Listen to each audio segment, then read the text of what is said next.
I recently wrote a newsletter entitled President Biden is Stronger Than Republicans Think. It's at Gingrich 360.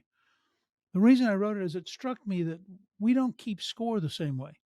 Republicans are led by ideas, by speeches, by a desire to achieve things in the abstract, a balanced budget, lower taxes, more economic growth.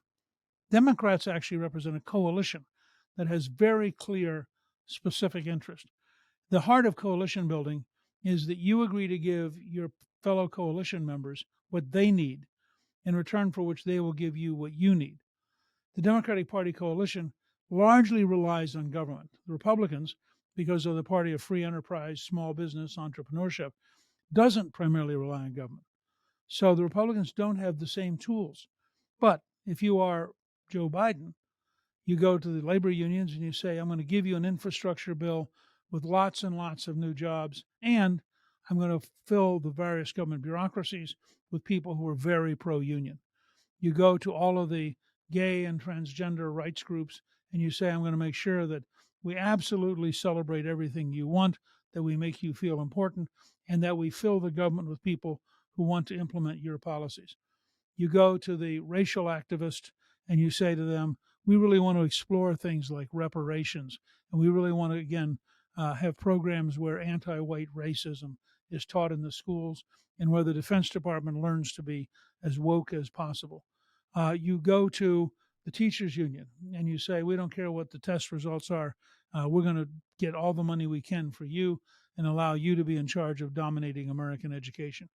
You can go around from group to group to group. You go to the environmentalists.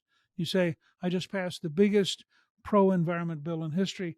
We're going to spend billions, a lot of it being spent in China, but we're going to do everything we can for solar power, electric cars, the things you, the environmentalists, care about.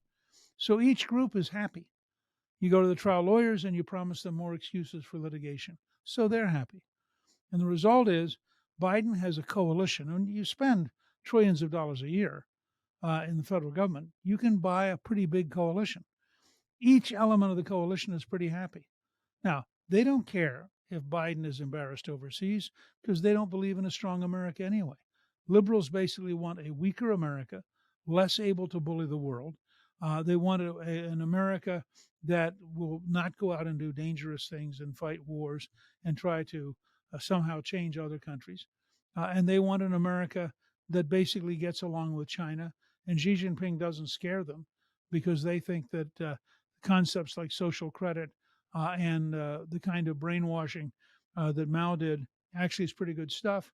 And in a lot of our universities, you have a remarkably Mao-like behavior in making sure that people think the right things or they get ostracized and punished.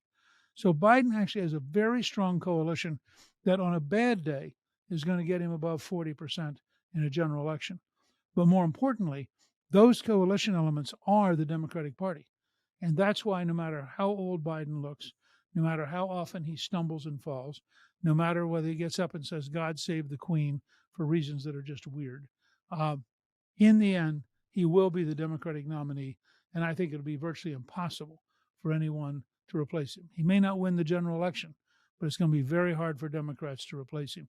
And that's the essence of what I think confuses Republicans, because we play politics differently for different ends and we measure things differently. And therefore, we don't understand the core strengths of the Biden system. My new book, March to the Majority, is now a bestseller, and it's available at Amazon, at Barnes & Noble, and at bookstores everywhere.